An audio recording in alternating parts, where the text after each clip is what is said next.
Bismillaahi Raxmaani Raxiim daawadayaal meel walba joogtaan waxaa nagala socotaan barta aan ku leenahay YouTube-ka ee Calas 24 Post had iyo jeer waxaan iisoo gudbinaa warar ku saleysan xaqiiqda wararka ugu dambeeya caalamka gaar ahaan xiisada ka taagan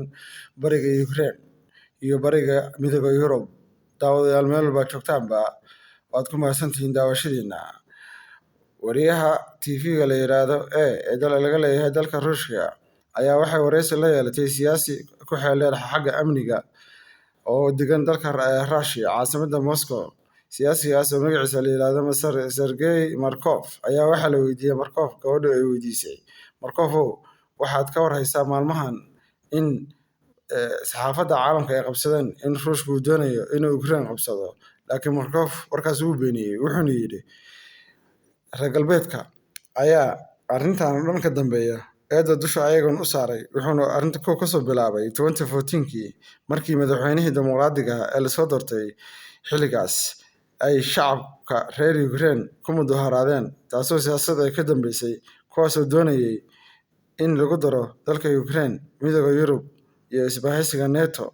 muddo badan oo mudaharaaday socdeen madaxweynihii dalkaas wuxuu u cararay Ruushkii wuxuu qaatay go'aan degdeg ah ayuu yidhi Master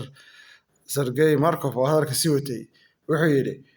Ruushka waxay qabsadeen markiiba oo ciidamada u dhaqaajiyeen dhinaca Crimea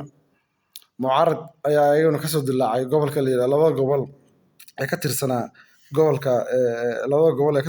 Ukraine oo magacyadooda kala yiraahdo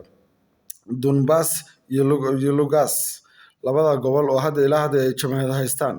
wuxuu kaloo intaa uu ku daray in 2015kii la iskugu yimid Minsk heshiis lagu gaaray oo garowdanka ahaa Faransiisko heshiiskaas oo qeexayay in Ukraine aysan ka mid noqon doonin midowga Yurub in Ukraine aysan ka mid noqon doonin NATO laakiin waxaasoo dhan waxaa afka marsaday oo basbaas u mariyey madaxweynihii Ukraine dowladda Mareykanka madaxweynaha hadda jooga ee Ukraine waxba kuma yaal wuxuu amaamirta ka qaataa dowladda Mareykanka madaxweynaha Faransiiska waxaa loo sheegay maruu khadka telefoonka shalay ku wada hadleen ayuu yidhi Master Sergey in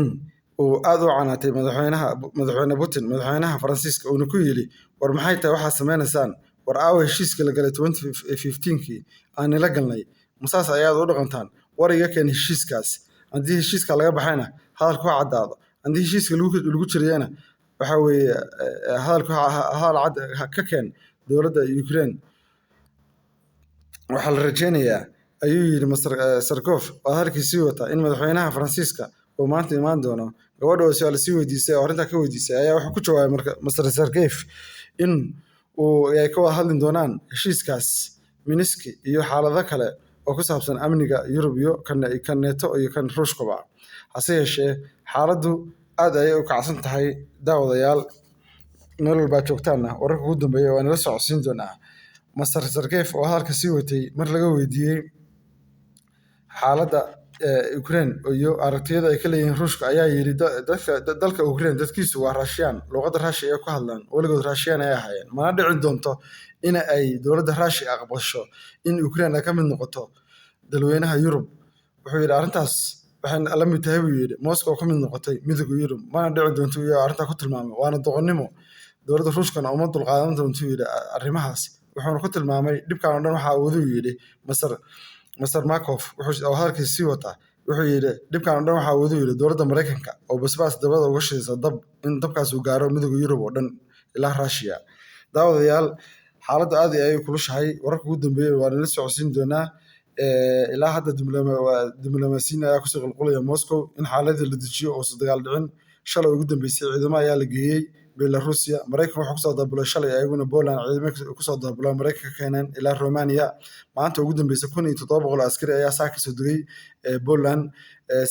sarkaal sare oo hadlay dowladda Mareykanka wuxuu sheegay in ay difaacan doonaan Ukraine iyo bariga Yurub oo dhan xaaladdu waxay u egtahay in gacanta la iskula tagi doono daawadayaal waxaa la sii weydiiyey Master Markov shirkii ka dhacay Beijing oo dhex maray madaxweynaha China iyo madaxweynaha Ruushka wuxuuna sheegay in ay wax badan ka wada hadleen inkastoo ay waxyaalaha ka wada hadleen secret ahaayeen laakiin laba dowlad waxay isku mowqif ka yihiin arrinta Taiwan iyo arrinta Ukraine baba iyo in aan la faragashan danaha Ruushka iyo danaha China Ruushkana wuxuu taageersan yahay in Taiwan ay ka mid tahay dalweynaha China Chineskana waxay aqoonsan yihiin Ukraine inay ka mid tahay dal ka mid ah Ruushka. Labada dhinacba waxay go'aan ku gaareen in ay danahooda difaacaan. Reer galbeedka iyo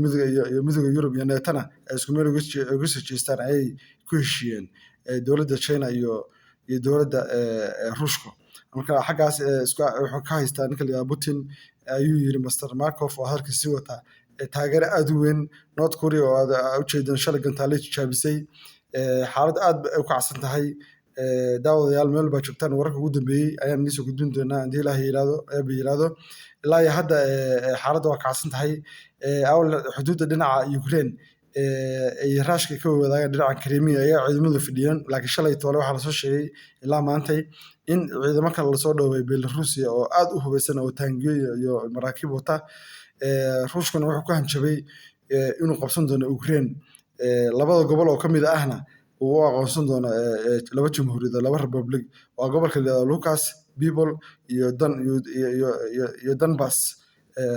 people labadaas gobol wuxuu yiri haddii heshiiska Minsk laga baxo laba jamhuuriyad ayaa aqoonsan doonaa marka Ruushka waxaa hor yaala arrimood oo ah in labada gobol oo laba dowlad oo aqoonsado oo mucaaradku hadda ay haystaan iyo inuu caasimadda qabsado oo wax oo dhanba oo cagta mariyo oo ka dhigo dalweyne ka tirsan Russia. Marka arrinta waxaa laga warsugayaa bal shirka ka soo baxa ilaa caawa ilaa Britole wadahadalo loo yeesho madaxweynaha Faransiiska